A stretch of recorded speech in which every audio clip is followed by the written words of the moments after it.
Hello and welcome back to the Football Heritage podcast. I'm your host, Rory Bryce, and tonight I'm joined not by one or two, but three guests for this evening. After making his debut a couple of weeks back there, I'm once again joined by Chris Evans. How are you, Rory? Good to be back on. I'm good, mate. It's good to have you back on. I'm joined by Aitor Salinas-Armendariz. Hi, Rory. Thank you for the invite. I'm happy to be today with you here. Happy to have you on as well, mate. And last but certainly not least, we're joined by Beñat Gutiérrez as well. How's it going, mate? Good. I'm doing fine. We're the champions, so I guess everything is great. We're going to have happiness for months and months.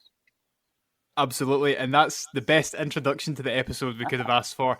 We are going to be doing a follow-up episode to the episode we done with Chris a few weeks ago on athleticclub Bilbao. Of course, we're recording this after they've won the Copa del Rey. Things are going great. The season's going great. It's just a great time to be a fan of athleticclub. But we also wanted to do this episode as a bit of a follow-up so we could do it with some people who are actually from the Basque Country, people who have grown up with the club, representing them and their values and what the club means to them. Aitor is a lawyer and a socio. Promise you he didn't ask me to introduce him that way. And he's going to tell us and you, the listener, a little bit about himself. Well, first of all, I would like to take the opportunity to congratulate Chris on the fantastic job he's done with his book, Los Leones. Oh, cheers, mate.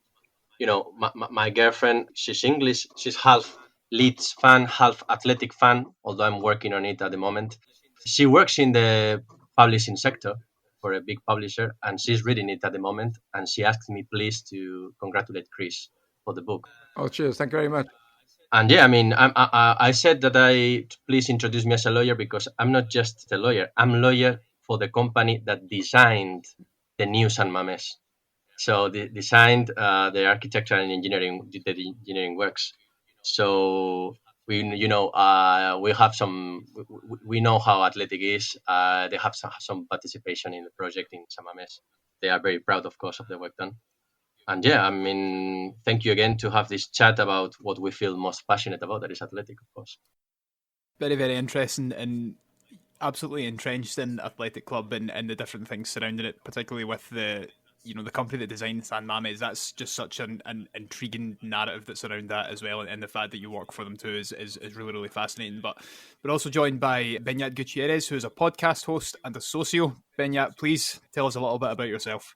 I'm not a socio, I have to say, but, athletic is always present in my day-to-day life. I work for a local radio station whose main product is the athletic broadcasting. That's why the radio is known for. And every day, no matter what type of news we're given, people will give us feedback about athletic and will be a topic that will get our WhatsApp on fire if we just do a little mention to athletics. So it's something that is always there, and I'm also very interested in all the cultural elements and all the identitarian elements that surround athletic that I think are incredibly interesting. Yeah, I'm with you on that one. I think we could have some quite interesting conversations surrounding that. I think it's really, really fascinating, the different types of cultural and identity sort of elements that surround the athletic club and the people who they represent. And of course, we're also joined by Chris Evans, who was on the podcast a few weeks ago. Chris, for those listeners who haven't listened to that episode, why don't you introduce yourself? My name's Chris. Yeah, I'm a journalist and writer from South Wales, and I've written the first English book about athleticclub called Los Leones, the unique story of athleticclub Bilbao. I got to give a big shout out to Beñat here, who helped me along the way a lot. So I'm not going my name's on the book cover, but Beñat's could be as well. I've got to say that. I don't need a name. We can just deal the royalties. No chance, mate. But yeah, also I'm really looking forward to this episode because it's the first time I've met Aitor, and I'm really looking forward to hearing the perspectives of people from the Basque Country. I've just got back from Bilbao actually after 5 days there for the celebrations, which was absolutely amazing. Sort of life affirming. It was amazing. But I'm really looking forward to this chat, Rory. Me too, Chris. Me too. And I think I can echo what Aitor said. Well done on the book. I'm reading through it at the moment. Absolutely fantastic. Really excellent at the moment and giving me some good points to bring into this conversation as well. But as I said, Our episode a few weeks ago on Athletic Club really surrounded the history of the club, and from mine and mainly Chris's perspective, really, because yourself, Chris, you've done all the research, and I was very much someone who was learning from what you were saying.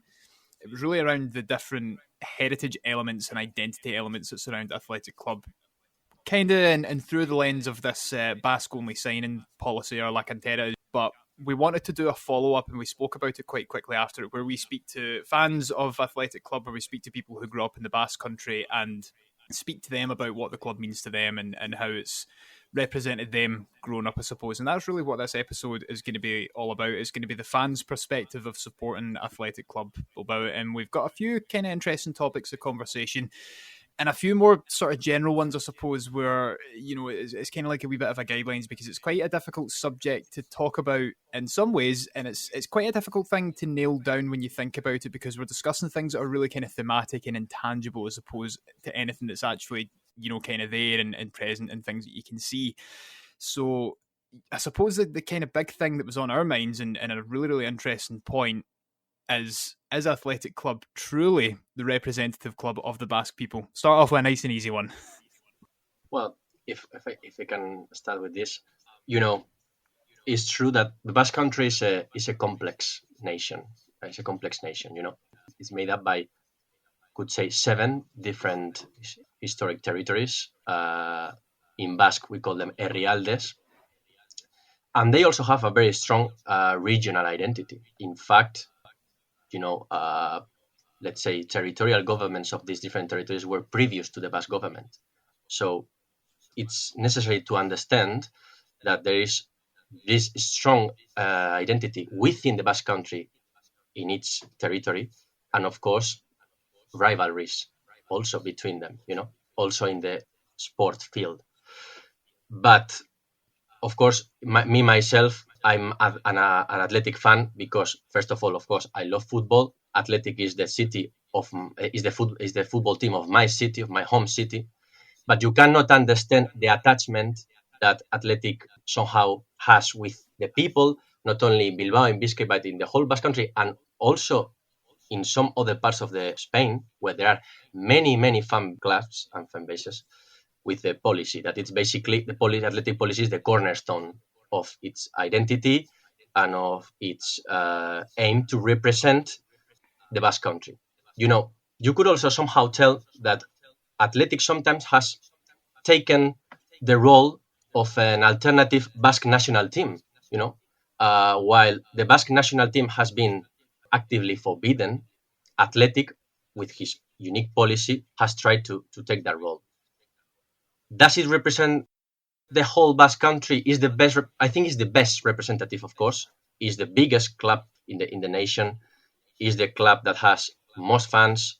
Maybe in the past also, the Basque identity was more clearly linked with Athletic, and some other teams set aside because they couldn't, let's say, match this representation. But for us Athletic fans, if you ask, that we obviously are the majority in the nation, of course, Athletic embodies the representation of the Basque nation and the Basqueness. Yeah, it's really interesting what you were commenting, because there is that tension between Athletic's aim, Athletic's goal, Athletic's mission, even if you want it, of being the team that represents the Basque Country, that plays just with players born or raised in the Basque Country, with the regional rivalries that also claim for themselves that Basqueness, and rightfully so. Like Real Sociedad, that has been recently trying to highlight that Basque element and that academy element to their narrative, because if not, it will be very difficult for them to differentiate from other teams from La Liga. But it's not coincidental, I will say, that some of the biggest legends in Athletic Club history are not born in the province of Vizcaya, are from other points of the Basque Country. And that gives you an idea of how important it is to expand also in that base of supporters. And, nowadays, the person that embodies all the values and all the ideas behind Athletic Club is José Ángel Iríbar, legendary goalkeeper who was born in Guipúzcoa. And I think that's really important. And when you were looking at the team that won the Copa del Rey last week, you see that you have a diverse representation of the different provinces of the Basque Country, and that's a key element to it. And then there's another element that I guess makes harder to project internationally, this idea of the club that represents a whole nation. That is that when you have those cases, you tend to have a very strong political support that tries to make that club the official element of football culture. And obviously, with the different clubs and the strong diversity we have in Basque football, that's not something that is happening. So it's something that athletic fans consume, that message is like, we have to be the Basque national team, air quoting, and then it's something that can be projected to foreign audiences, and I think right now it's finding a very good channel to do it, and there's a lot of people understanding the message quite well. If I could add just something on what Beñat very well pointed out, is that, out of, I don't know, if top 5 players that have played the highest number of games with the club, you have four players from the territory of Gipuzkoa. That's basically a territory of let's say, Real Sociedad. You have Andoni Iraola, in England they know him well at the moment, Iribar, Susaeta, and Joseba Echeverria. So, of course, some other teams in the Basque Country will try to limit the representation of the club to Biscay. Biscay. I mean, it's obvious that Biscay is the stronghold of Athletic, of course. But if you go to data, if you go to records, to background, to the current lineup of Athletic, Athletic also does really well when they release the lineup in each game to write down where's the place where this player was born, and you see players from all over the nation. And I just wanted to also add another thing, that is, to what extent Athletic represents well the Basque identity. Under the only Basque policy of Athletic, a footballer, a person that was born in any territory of the Basque Country, born or raised, is somehow allowed or qualifies to play for the club. Doesn't happen the same if that person is born in, let's say, Santander, but by the way, it's just a neighboring city of Bilbao. It's actually closer to Bilbao than San Sebastian.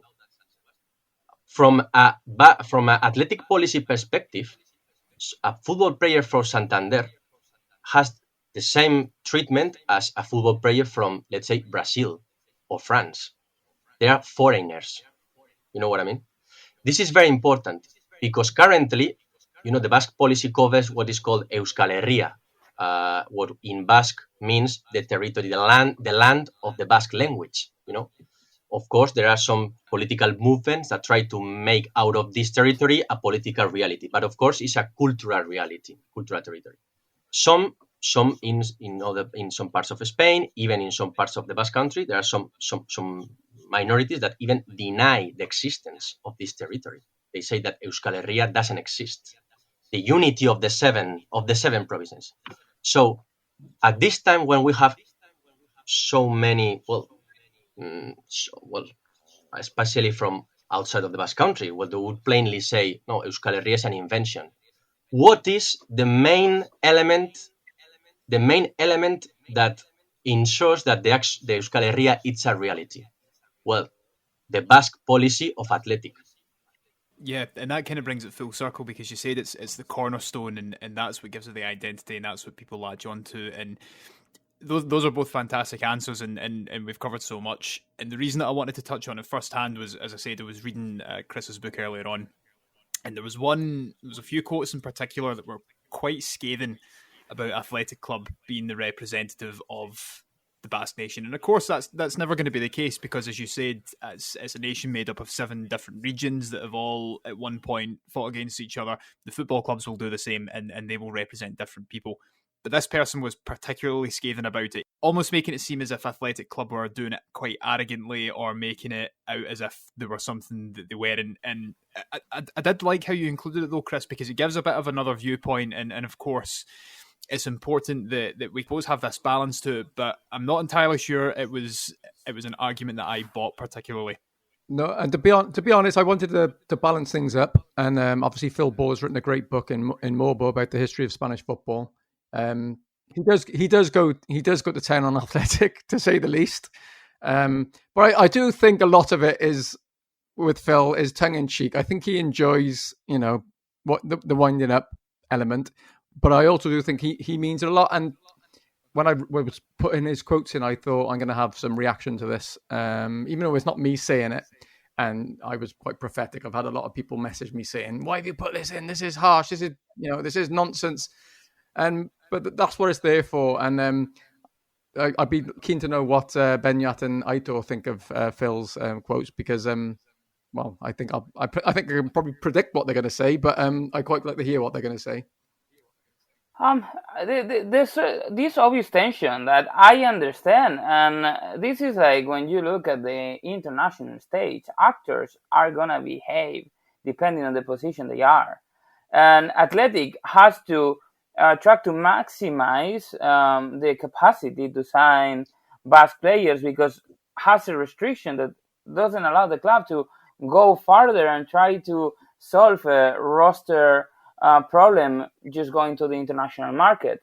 And at the same time, it's understandable that teams like Real Sociedad want to first keep the local identity and try also to protect the players they are raising in the academy. But I think both positions are perfectly understandable. It just depends where you position.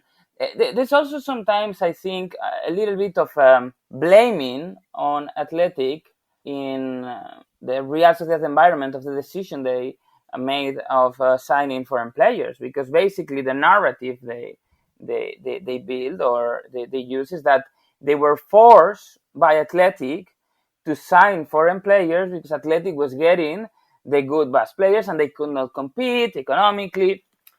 And I think that a little bit just avoids the actual context of what football at the end of the 80s was when they made that decision. There were lots of changes, and I think that was the moment where Athletic was able to turn the signing policy into the cornerstone, as you were saying, because at that point it went from being rare to being just unique.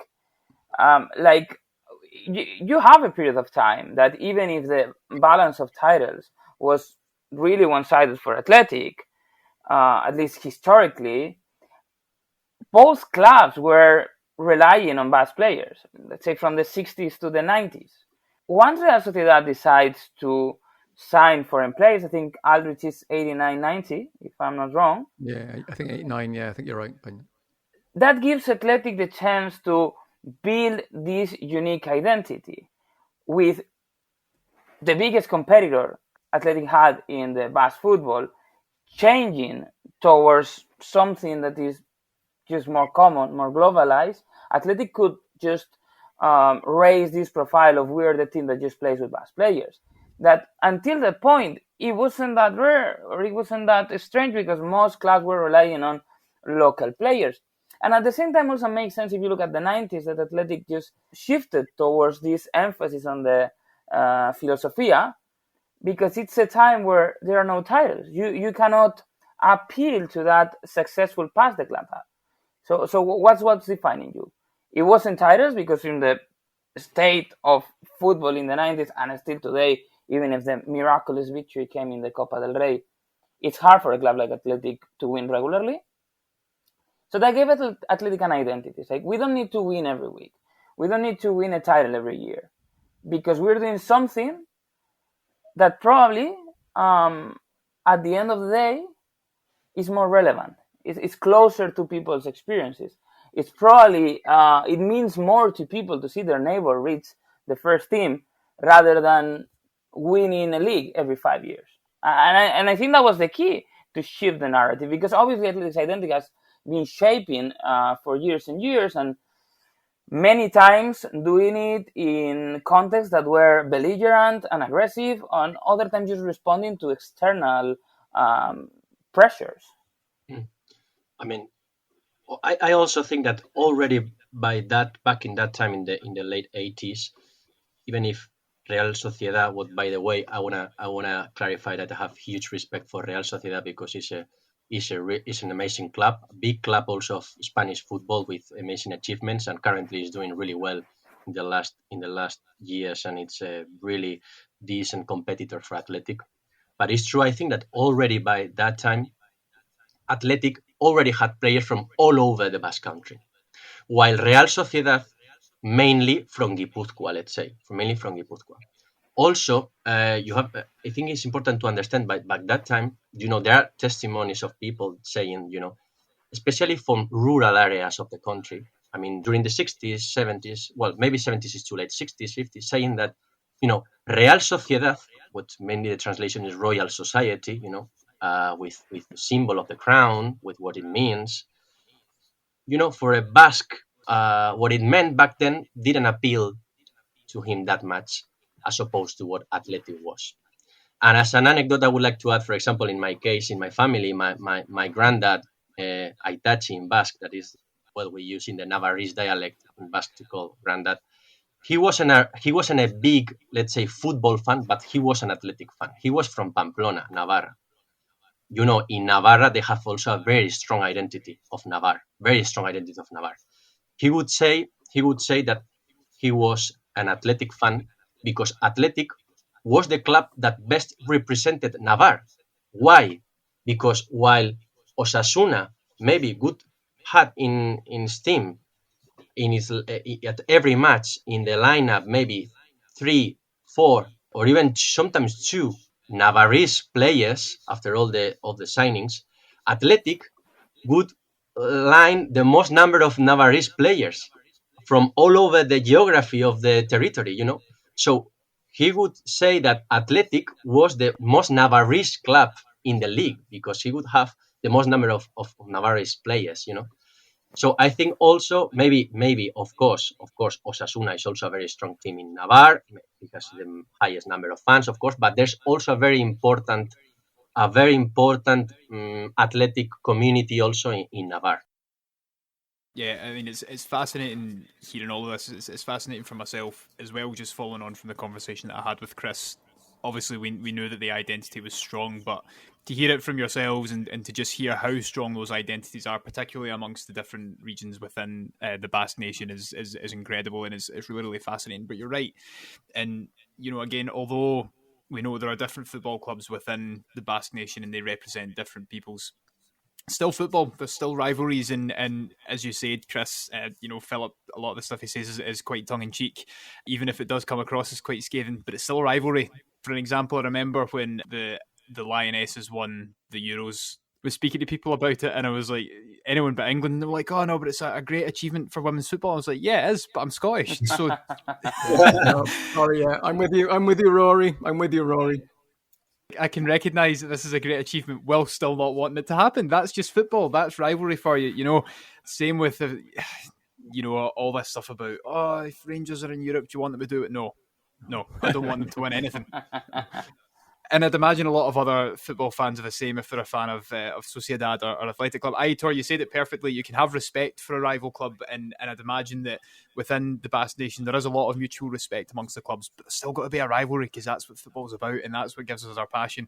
But that was something that I just wanted to touch on first of all. But something else I wanted to ask, because I think it's quite interesting, and fan stories and fan histories are quite important within football heritage. But what did Athletic Club mean to you guys growing up? I mean, was the club just something that was always present in your lives? Was it something that you kind of had to grow on you a little bit? Tell us a little bit about growing up with Athletic Club and what it meant to you being from the Basque Country. It was a dream. It was the thing you wanted to achieve as a kid. And even if statistically it's not very probable that you're going to reach the first team of Athletic Club, with the signing policy, you're a little bit closer than to play, let's say, for Real Madrid, Barcelona, or even any other random team in La Liga, because Athletic needs to, give that trust to local players. So it was a dream, and you'll see, it was really weird, at least when I was a kid, to find any kid in your class that was supporting any other club. That would be crazy. It's like, why? Where are you gonna be a Barcelona supporter if you're born in Bilbao? And it built all those memories. I guess this applies to many clubs, but this chain is something you share with the people that was before you, and something you're gonna pass on to the people coming after. No, so it was always a dream. It was what everybody wanted to achieve, be an athletic player, and then you figure out other stuff, like I guess being a journalist or something. When you see you're not gonna achieve it. Yeah, in my case, I gotta say that it's a family matter. To be honest, because I have been lucky to go to San Mamés since I was. I think my first game in San Mamés was when I was 2 years old, and the curiosity is that it was for a Basque national team game, by the way, not athletic. But all my life, attending the games, going to San Mamés, to the cathedral, always with my family, gotta say, because, well, of course, you enjoy the building up of the games with your cuadrilla, with your friends, but always the special moments of athletic, I have always lived them with my family, with my dad, and it's a feeling of gotta say that a feeling in a good way, of course, of pride. Until last weekend, my generation, we didn't know what was to achieve let's say a big accomplishment in terms of major trophies, right? But the pride feeling was still there, because it wasn't only about, let's say, the result, but it was especially about how you are seeking that result. So sometimes for the athletic community, of course, we have to keep in mind that athletic is a big club and has always been used to winning, and sometimes it's been hard to get used to and to accept that athletic may be in a different role within the standings, but has always been a feeling that, well, maybe even if we don't achieve, we are not now in the top elite of the European clubs. This is going to be always a reason to feel proud, because who is able to do the same thing as athletic? We challenge the rest of the teams. We challenge Real Madrid to do the same with Spanish players. We challenge also Barça to do the same with Catalan players. Who's able to do the same and achieve the same records, So, of course, Athletic is the club of my city. I love football, but this attachment and the reason why there's this strong community and this strong fan base is because the way that Athletic intends to achieve its sportive goals. I just want to add in, Rory, when I was in Bilbao again this week, it's just there everywhere. Even if you're not a football fan, I think Beñat mentioned that Athletic is everywhere. Every bar, every building was covered in Athletic flags. Everyone's talking about it. It's impossible to get away from, and it's what makes it so special. That I've been to a lot of football cities in the world, like Buenos Aires and things like that, but there's nowhere like Bilbao because of Athletic being essentially the only big club there. It just blows my mind every time I go. It is something special, and just listening to Beñat and Aitor confirms that. It's great listening to them speak about that. And I don't want to go back to the previous topic, but also I want to add that Athletic, when you see what Chris just said, right, that you can see everywhere, it's you can feel it in every part of society here in Bilbao, has played a crucial role as well in the integration of migration to Bilbao.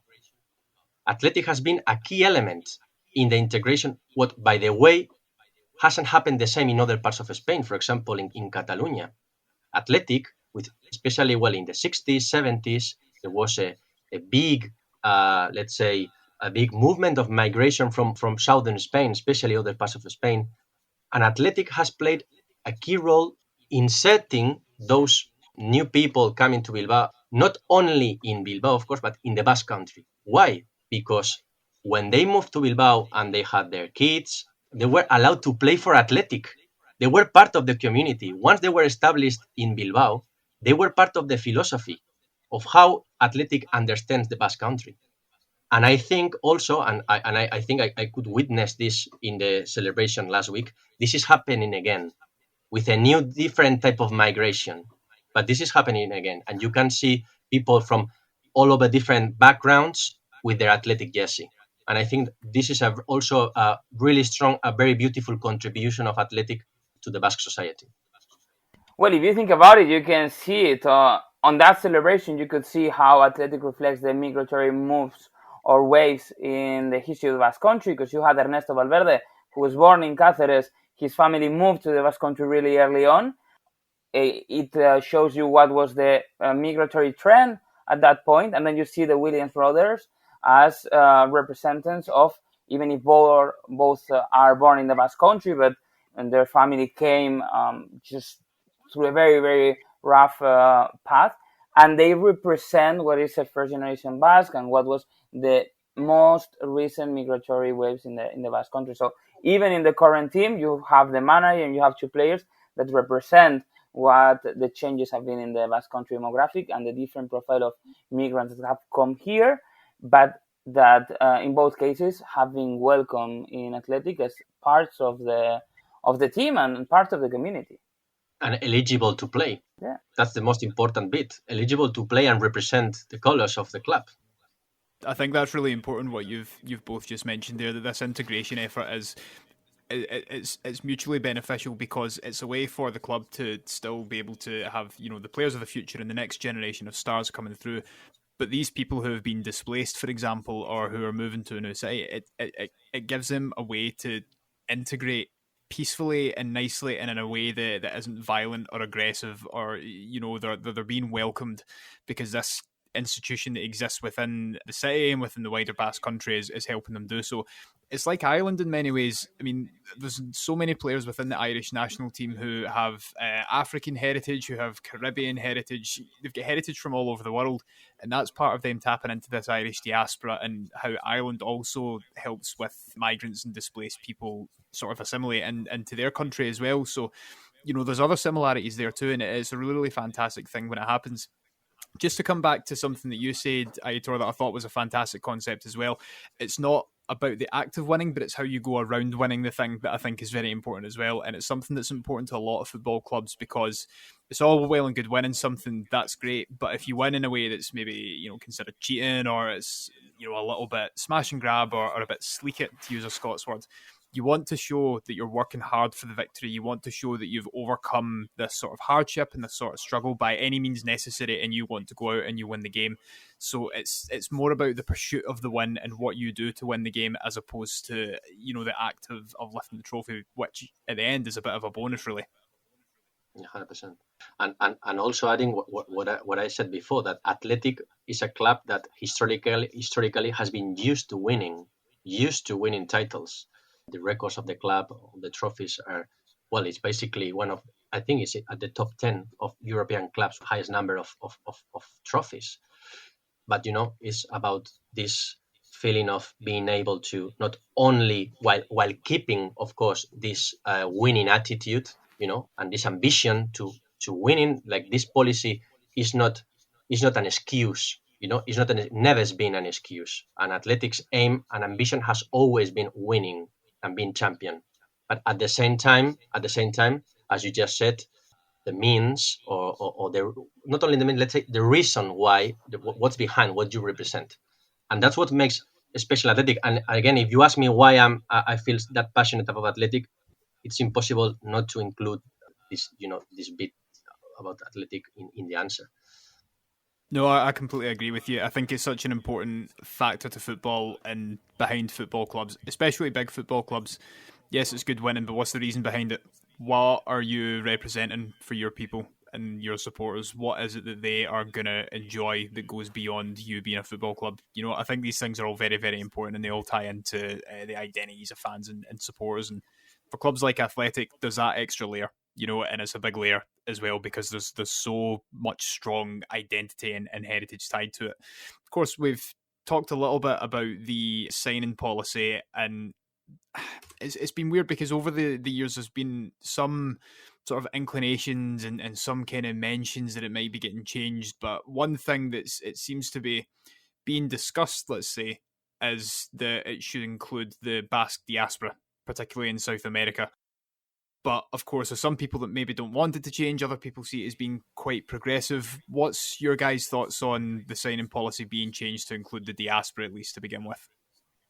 I would say at this point it works pretty well. I understand the desire of the Socios to maybe discuss it together, because it is true that has never been properly discussed and properly written.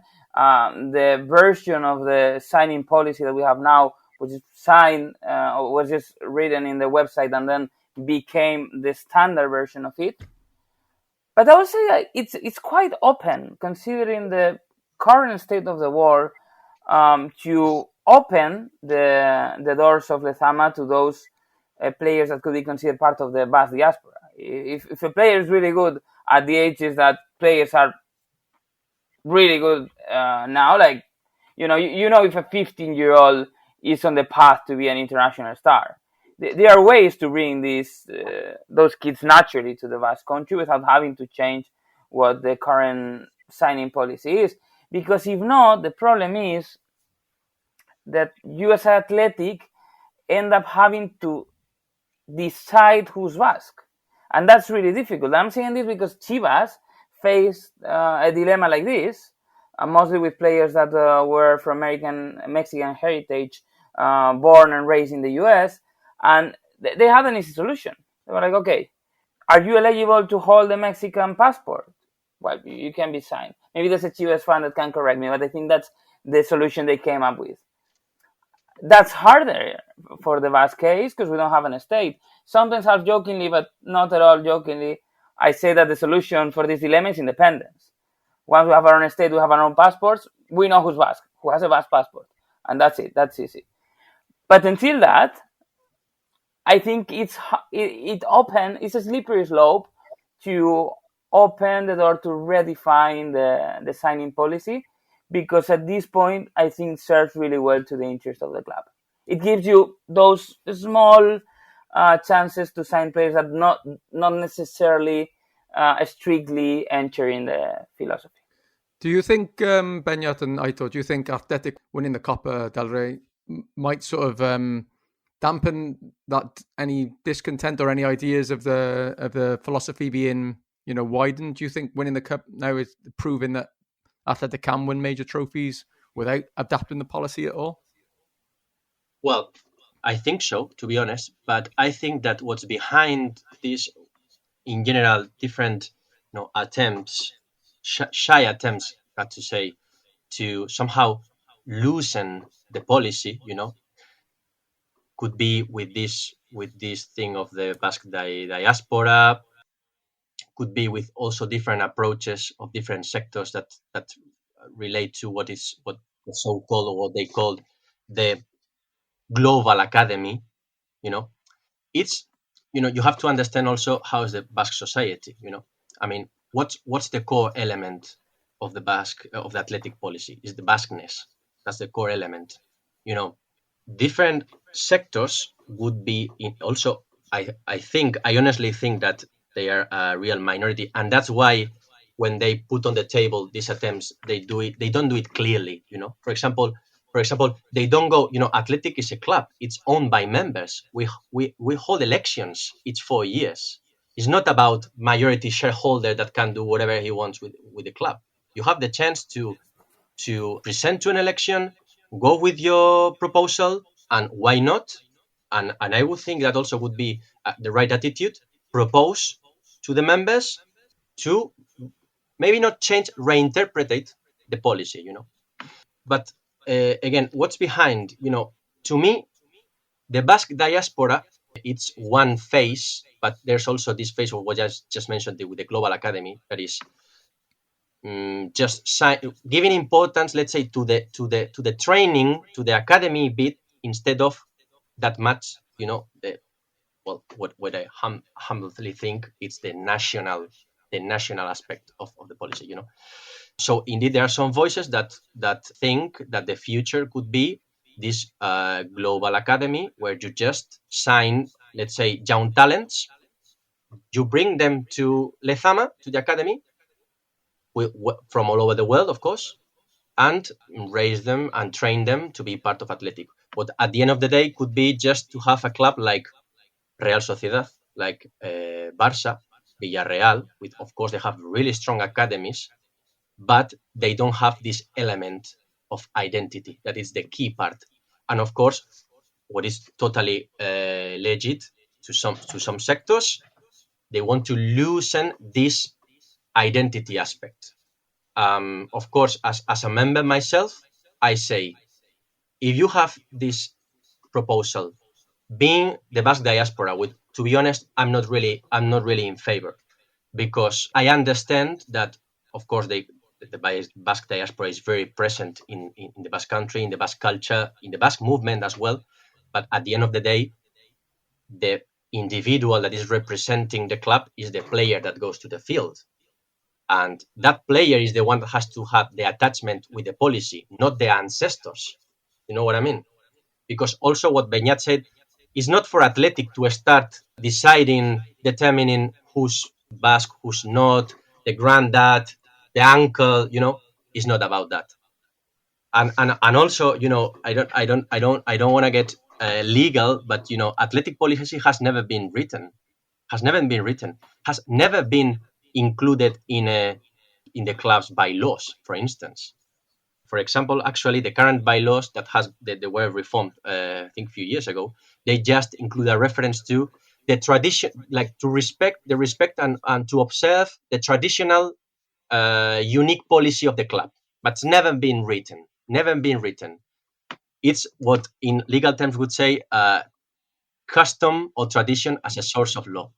Something that has been established, respected, and become a rule, non-written rule that everybody respects. So again, from my point of view, I think it's really very legitimate to propose alternatives, reinterpretations, openness of the policy. But what I would demand is, please go to the elections. You have the chance to propose your policies, you have the chance to propose a manifesto, whatever, and submit to the will of the members. But do it that way, And so far, despite having these voices, going to the media, this has never been done, and probably is for a reason. You can tell you're a lawyer, Aitor, definitely. Thank you, Chris. I take it as a compliment. No, that's something we've never had on this podcast before. That was amazing, man. But it's fascinating hearing about this, and I love the idea of custom as a source of law. I love the idea behind this, and it's interesting hearing different sides of the argument as to why the diaspora should be included, why it shouldn't as well. But it also shows me, and hopefully our listeners as well, how strongly people feel about this signing policy, how so deeply entrenched it is within Athletic Club and the community within the Basque Country, because it's being able to see it in person is huge, and I'm hoping that passes on to our listeners as well, because it's something that is obviously means so much to so many people. But like you said, Aitor, and it kind of comes back to what Chris said earlier on. Chris, I saw one of the posts you put up on Twitter from when you went to Bilbao, and when you said Athletic Club was everywhere, it was on the packs of crisps. Yeah. And I think Aitor is right, is that you don't get to that stage as a football club just being a football club. There is a very, very clear identity there. There's a very, very clear thing that people resonate with and that people identify with, but it's something that goes beyond all that, because Athletic Club has all these other layers, because they represent people who have suffered oppression, genocide. They have this identifying signing policy, which people all know about, and is something that is incredibly centric to how the club operates. It's just a fantastic football club, and it's so important to the community within Bilbao, I'll say. And just being able to hear all these different opinions and views and everything that's going on about it, it's brilliant. Yeah, and also, the Basque Country, as I'm thinking about Ireland, for example, has gone through really difficult and hard times as well. And in those times of difficulty, really difficult times, as I want to emphasize, Athletic has provided greatness as well to community, to society.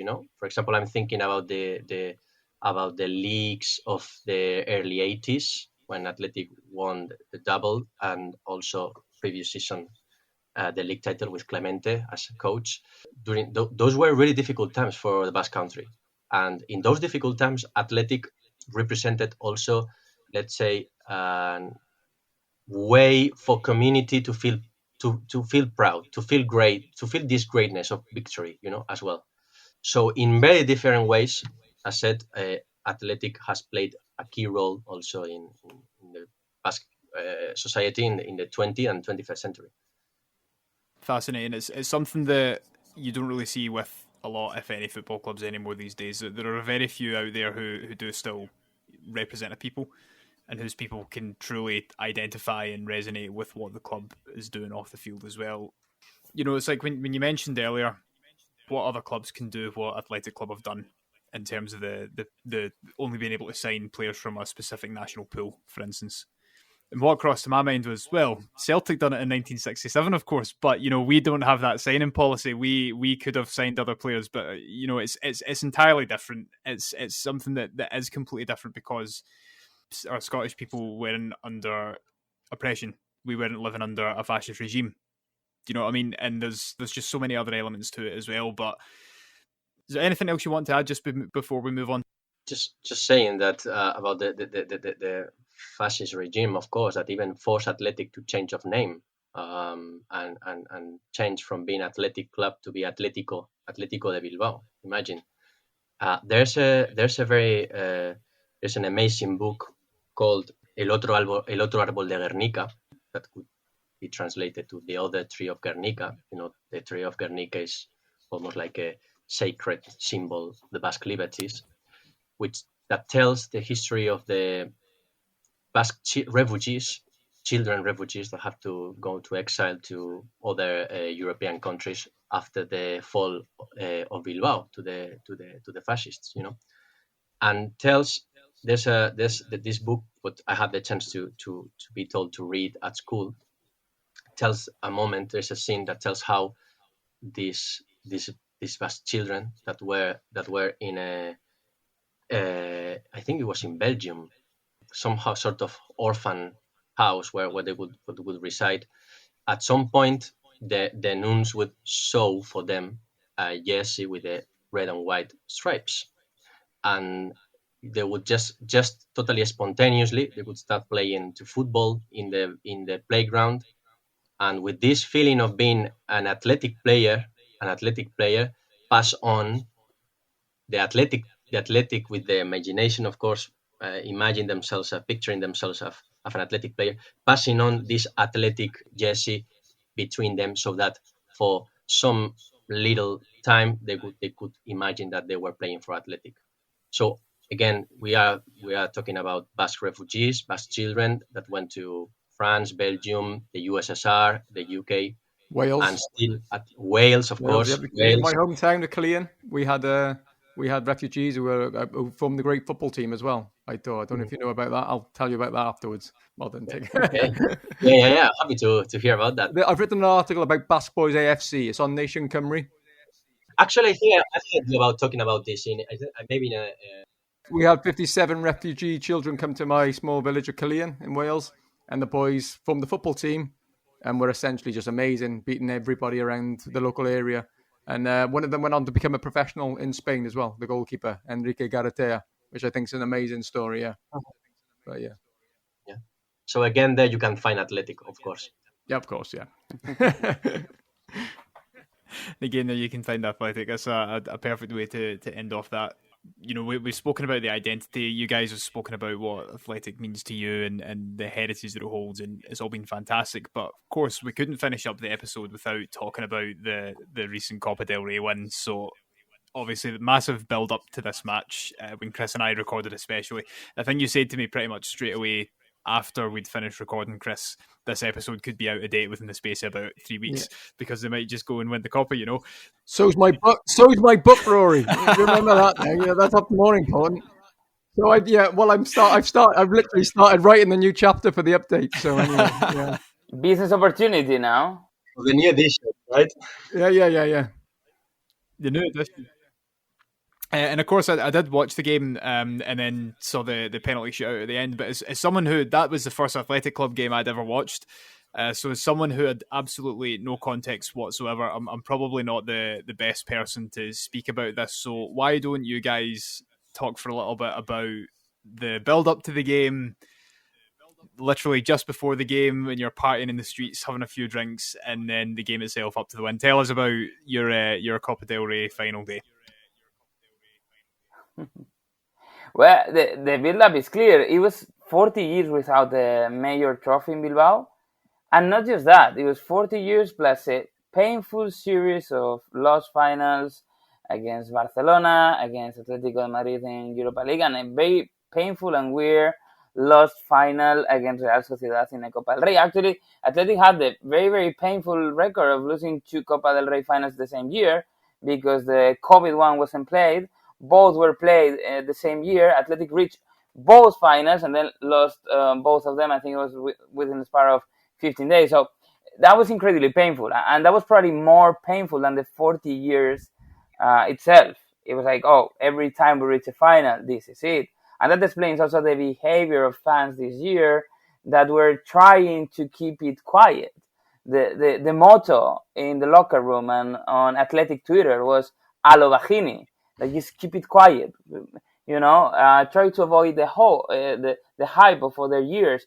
Not even mentioning the Gabarra, the boat where the parade happens. It was like the boat you shouldn't name, stuff like that. That was the level of paranoia and the level of this time needs to happen, but we need to keep it quiet.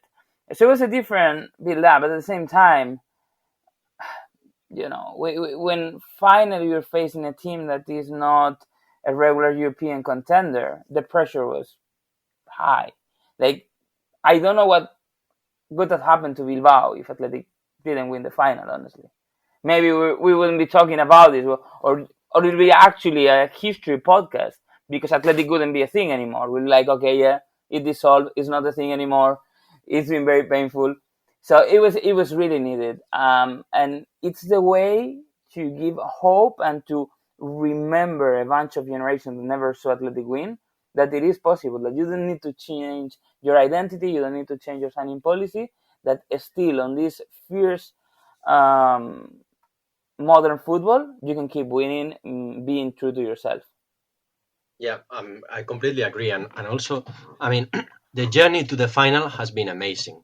Enjoyed amazing nights in San Mamés against rivals of Barça, of course, Atletico Madrid and such. But once qualified for the final, the reality was that probably this was the first time that Athletic was the real favorite to win the title.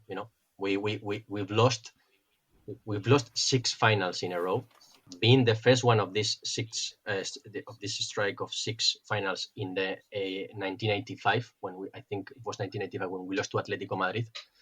And this, we've lost to teams like Atletico Madrid, as said, in 1985 with an amazing team with a striker like Hugo Sanchez.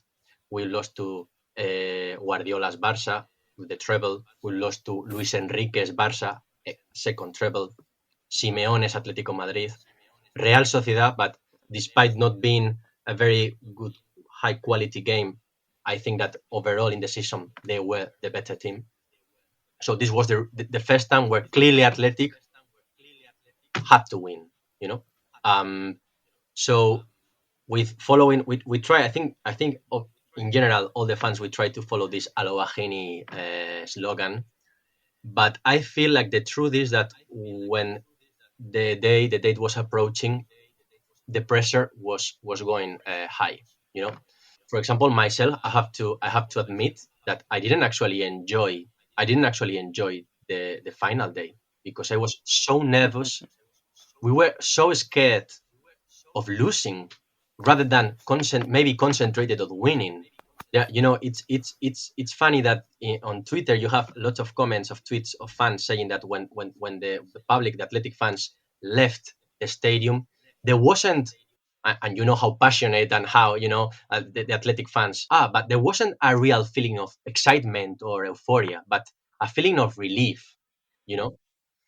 I remember being part of that whole column of fans walking back to the city center, and there was not silence, but let's say just conversation, just commenting on the because there was huge pressure. And honestly, I remember my sister that was sitting next to me.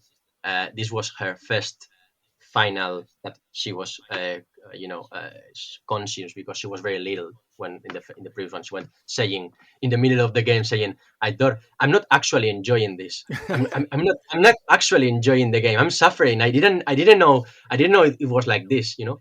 And I also remember Muniain, the captain, saying that when he had to take the penalty kick, what he was feeling was pure terror. Pure terror.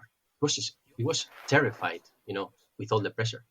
So the final day, if you ask me, it was a really tense day to me. I was really nervous, really nervous. It was different to other finals where maybe in Valencia, I remember the first final, we knew that we had little chances and, it was different. And now I think that the general feeling was of relief, of finally happening, I was massively relieved as well because I'd already booked my flights to Bilbao for La Gabara. So when they were 1-0 down, the panic and my bank account was very worried. But yeah, it may sound stupid because obviously everything that happened after was just the consequence of winning the Copa del Rey. But the thing is that winning the trophy was the least important of everything that happened then in Bilbao, because it was a huge opportunity to strengthen the links between the club and the supporters.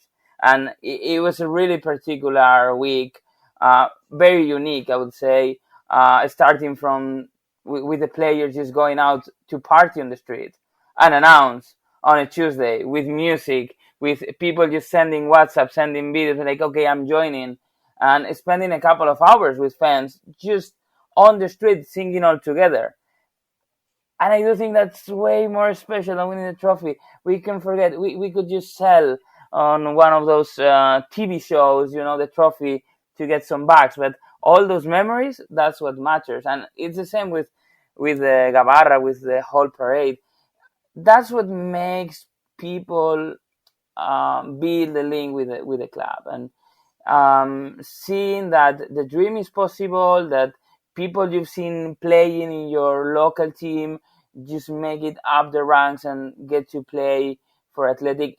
That's the most important. Winning was just an excuse to celebrate together what Athletic means. That's beautiful, and I think that's a great way to kind of put it, I suppose, is that, winning the trophy is an affirmation and a validation of what Athletic Club is all about. It's the memories surrounding it, it's the build up to the game, it's the things that you do after the game, the identities you hold with your club and what a win means to you and your family. And like you said, because this time you weren't playing, for example, Barcelona or Real Madrid or Atletico Madrid, there's a bit more of an expectation on you to win. And where you're not expecting to lose, that's where the pressure comes in. And you think to yourselves, shit, if we don't win this now, then are we ever going to win it?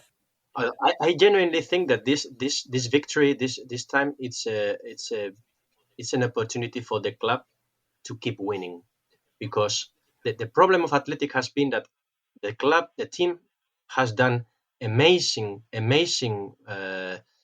journeys to the final with amazing matches, and then when the date comes, when the big match comes, they block. They block because of this pressure. I honestly think, and also the team has high football level to win and to be, for example, in the final stages of European competitions.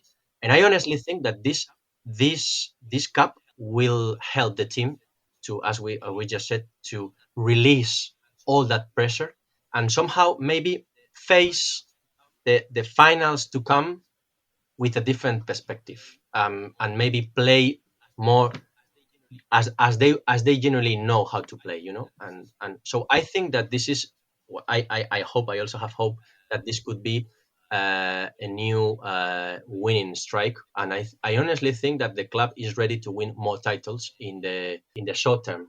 Next year, Europa League final in Bilbao. oh, Just yeah. saying. Oh, yeah, that'd be amazing, wouldn't it? How did you guys feel when Mallorca missed their penalty, the first penalty they missed? It had to happen at that point. Like, the first half was like a pit in the stomach. I was listening to my co-workers in the halftime. They were reading messages of fans, and it was the most depressing content you can imagine. People were so down. But then, when Sanzet's goal came, it felt it was a matter of time, actually. I don't know, obviously, in the stadium it will be different, but I was at home. It was a very long work day, but I'm not going to complain because it will be the second podcast in a row that I publicly complain about my employer, and that would be smart, even if they're not on it. But thing is that it felt like it was a matter of time, and at the same time there was this tension that Mallorca's only chance were the penalties. But I don't know. At that point, I was pretty confident, honestly. Yeah, no, you can see it in the replays as well, and it's weird because it's and I'm guilty of this as well. You know, Mallorca miss penalty number 1, and there's some fans behind the goal, some Athletic fans cheering, but you can tell they're containing it a little bit. They're like, right, this isn't over yet. We're still quite early into the shootout.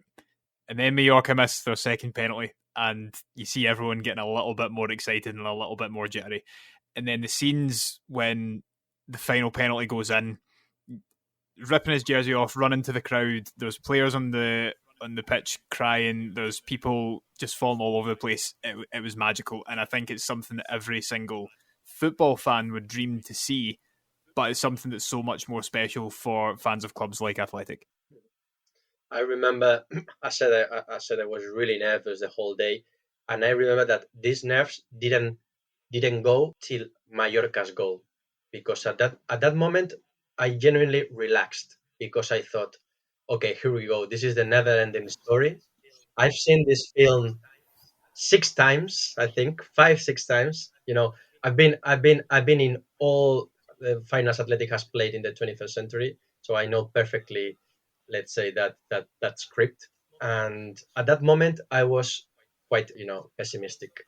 And also have to say, then with as Beñat said, with Sanzet's goal, the fans and the stands again. So because Athletic, after the goal of Sanzet, was playing really well and was really superior to Mallorca and showed that it was the better team. But when we went to the penalty kicks, the general feeling in the stands were of defeat, to be honest. Because as Beñat said, the match plan of Mallorca was to make it long and arrive alive to the penalty kicks. So at that point, we were quite pessimistic, and I mean, honestly, the feeling was, the atmosphere was of defeat. Then the players also, we have also had to say that we have a not very good record in the penalty kicks in La Copa. I said we lost against Betis a final in the 77, where Iribar, by the way, missed his penalty, and also Betis again sent us off in the semi-finals in a penalty kick, in the penalty. So the atmosphere was very pessimistic, but the players surprised us. Everyone enjoyed La Gabara last week. Yeah, it was. Listen, I took my boys out there and my wife, and it was an amazing experience, for an outsider like me, and unbelievable. And I know, I'm sure both Beñat and Aitor will second. It was like an unbelievable experience. The atmosphere was amazing, and like I said, Beñat, you've got a bit of a better story than me. I was just on the side of the river, but you can show off if you want, Beñat. Go for it. Oh yeah, because I ended up at the balcony. It was unexpected, and it started as a really unexciting assignment. I got a press pass as a photographer that I'm not actually. Like, I failed even the subject in university, but they were like, yeah, someone has to do it. You just go with this. It wasn't even a camera; it was a mobile phone with a stabilizer, and like, we want videos of the balcony. It's like, I'm not allowed to go in. But in the end, I was there in the balcony. We took the pictures, and it was an amazing experience. Like, I wasn't even aware at the time, because I'm not a very tall man.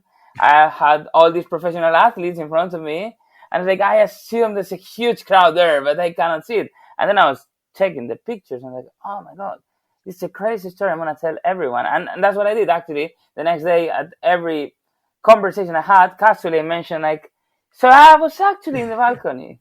I was with the players. What was it like? Because the weather was glorious as well, Beñat, and the views from it Yeah. looks amazing from up on the balcony. It just looks absolutely, it was amazing being down at the bottom, but it must have been special being up there. It is true. It was impressive, and you look down, and you felt that impulse to start some sort of authoritarian regime that you lead. You see all the people there, and it's like, oh yeah, kind of. I want to be the leader of the masses, but then I remember that we were just celebrating Athletic, and I just focused on that.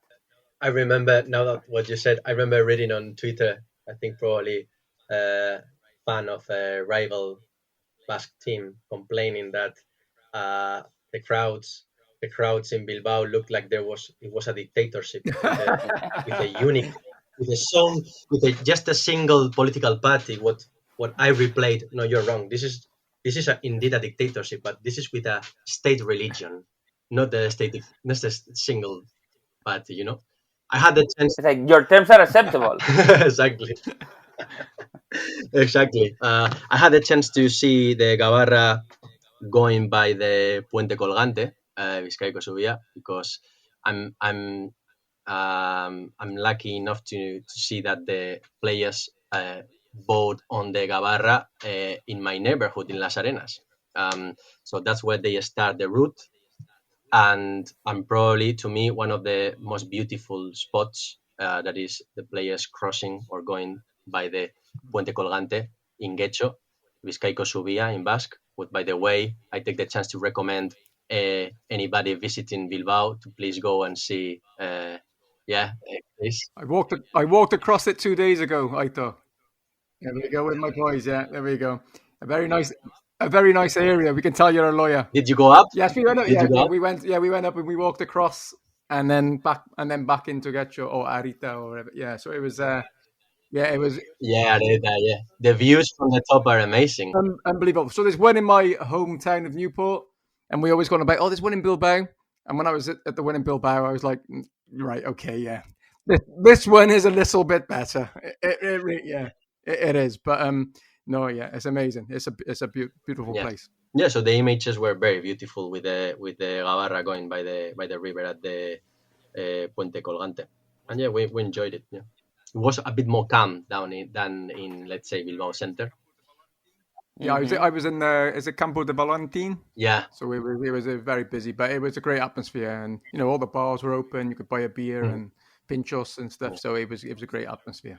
Excellent, and much deserved as well. And Athletic Club are flying high in the league at the moment. Currently sitting in the Europa League spot. You're sitting in Conference League spot, something like that, in fifth or sixth. So you never know. Could be a big end to the season. How many games is there left to play in La Liga at the moment? Maybe we're at the 20th, 21 fixture. Not sure. But What is clear is that Athletic has secured his place in Europe. So the main goal of an objective of the season has been achieved. So from now on, exactly. Mm-hmm. Yeah, excellent. Guys, it's been an absolutely fantastic episode. We've covered so much tonight, and I think what's clear is that the fans of Athletic Club are incredibly passionate, incredibly, talented, and very, very, I don't know what the word is. It's something that you can't really describe. Unique. I think unique is the best word to describe it. Unique individuals who have this incredible and strong identity and are just absolutely rooted in their football club. Anything else you guys want to add just before we finish up for tonight? No, just thanks for having us on, Rory. And I've loved listening to Beñat and Aitor, and you, Rory, obviously. But I mean, listen to people who are there from the Basque Country, from Bilbao. It's that's the best way to do it. And I would just recommend if those listeners haven't been to a game or been to Bilbao, get yourselves over there. It's an amazing experience. And I guess if people got interested in the club, they should buy Chris's book. Yeah. Even more now that we're dealing, we are sharing the royalties. So.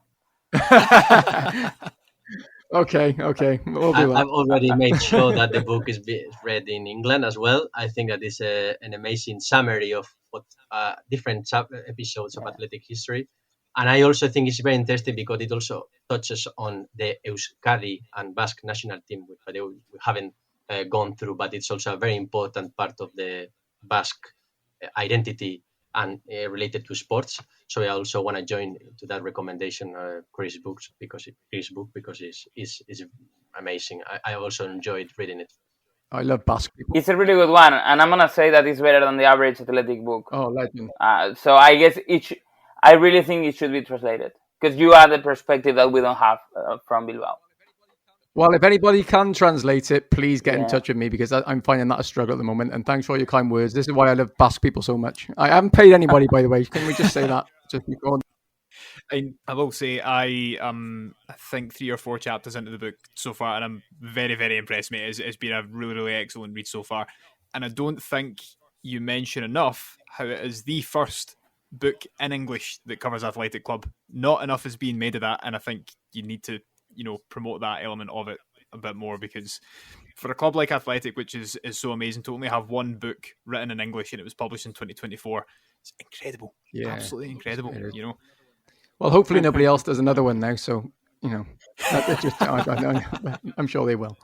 Yeah, we can't recommend it enough though to go out and buy Chris's book, because it's a fantastic read, and it covers a really, really important subject, a really important football club, and all the really important heritage elements around that. Of course, once again, thank you to all of our listeners who tuned in for this episode. I hope you found it as interesting as I have. It's been great speaking with these guys.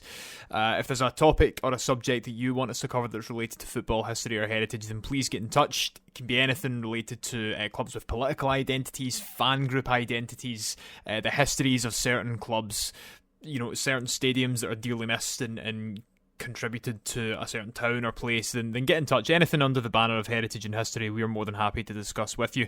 You can reach us on X, that's @_footyheritage, or you can also email us at hello@footballheritage.co.uk. We'll leave those 2 details in the show notes.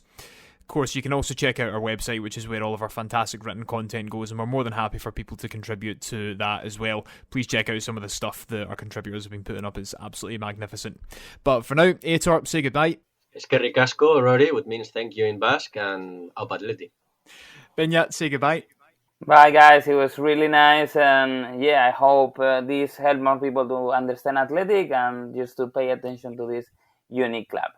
And Chris, say goodbye. Okay, Agur. Am I right there in Basque? Yeah, perfect Agur. Spelling. Cheers. Cheers. Thanks very much. And it's Agur from me as well. We'll see you all again next week. Goodbye.